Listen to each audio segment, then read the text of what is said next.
In a small village nestled on the shores of a tempestuous ocean, life flowed quietly and steadily. The villagers were fishermen and farmers, relying on their catches and supplies from the nearest town. The only road to the town crossed an old wooden bridge, which had become a symbol of hope and connection to the outside world. Every time a storm arose, the village became isolated, as the bridge was too dangerous to cross. Autumn arrived, and the villagers eagerly awaited the next shipment of supplies, which was due to arrive on horse-drawn carts. However, a powerful hurricane suddenly struck the village.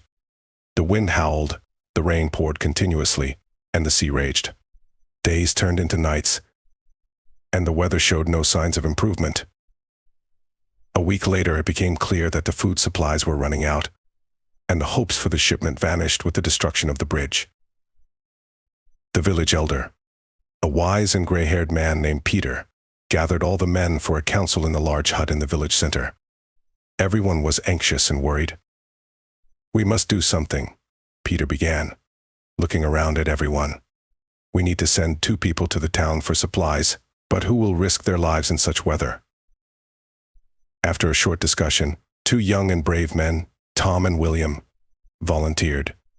They harnessed the horses and set off, despite the raging storm. The village waited for them with hope and anxiety. A few days later, the men returned with terrible news. "The bridge is destroyed," Tom reported bitterly. "We couldn't reach the town. There is no way through." In one of the homes, 2 brothers, Jack and Alex, sat at an old wooden table with their parents and little sister Susie. On the table lay the last piece of fish, symbolizing the last of their food supplies. "We can't just sit and wait," said Jack, looking at his brother. "Yes," Alex replied, clenching his fists. "We must try to go out into the ocean and catch some fish, otherwise we'll all starve to death."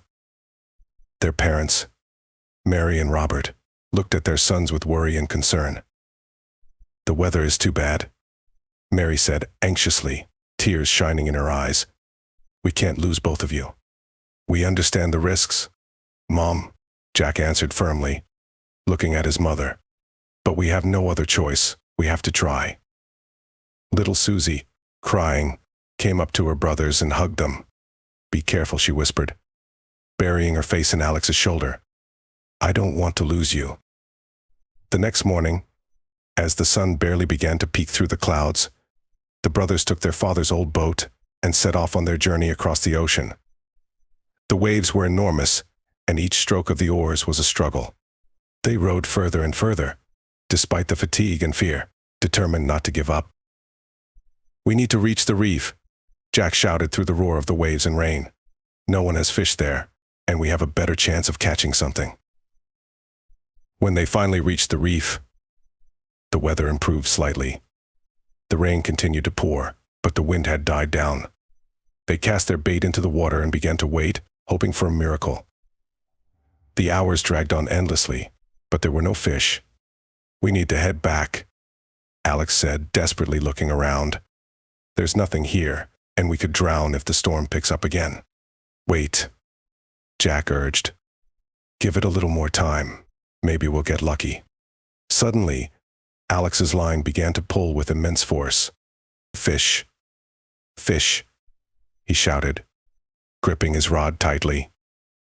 On the other end of the line was something incredibly large. The brothers fought with the giant fish, using all their strength to hold it. The fish pulled them, but they didn't give up, each time exhaling and gathering new strength. "We can't let it go," Jack shouted, drenched in sweat and water. "This is our chance to survive." "We need to tire it out," Alex replied through gritted teeth. "Hold on tight, don't let go." Finally, after a long and exhausting struggle, the brothers managed to haul up an enormous tuna and tie it to the boat. Exhausted but determined, they began the long journey back to the village. The wind and waves didn't let up, but the brothers rowed with all their might, thinking of their loved ones in the village that needed their help. "We'll make it," Jack said, instilling hope in his brother. "We have to." When the first lights of the village appeared in the darkness, the brothers were overjoyed to tears. Reaching the shore, they struggled out of the boat and, stumbling from exhaustion, ran home. "We're back!" Jack shouted, bursting into the house, overwhelmed with joy and fatigue. Their parents and Susie met them with tears in their eyes and hugged them tightly. "Are you all right?" Mary asked, not believing her eyes. "We were so worried." "We caught a huge fish," Alex replied, beaming with happiness. "It will save us from starvation." Their parents couldn't believe their ears until they saw the gigantic tuna with their own eyes. They gathered all the villagers to help pull the fish out of the water. Everyone was amazed by its size and the brothers' strength. Jack and Alex became heroes. "We found a spot beyond the reef where there's plenty of fish," Jack told the villagers, pointing to the ocean.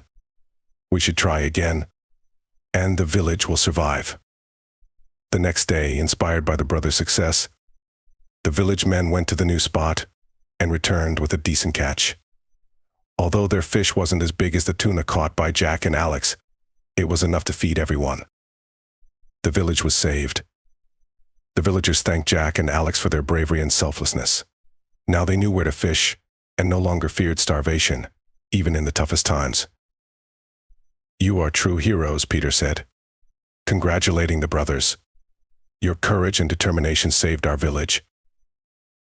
The family gathered once again around the large table, now filled with food. Mary hugged her sons and Susie smiled through tears of joy, holding their hands. "We are proud of you," Robert said, looking at his sons with pride. "You saved our village and showed everyone that even in the hardest times, one must fight and not give up." Jack and Alex's story became a legend in their village, and their feat was passed down from generation to generation as a symbol of courage and selflessness.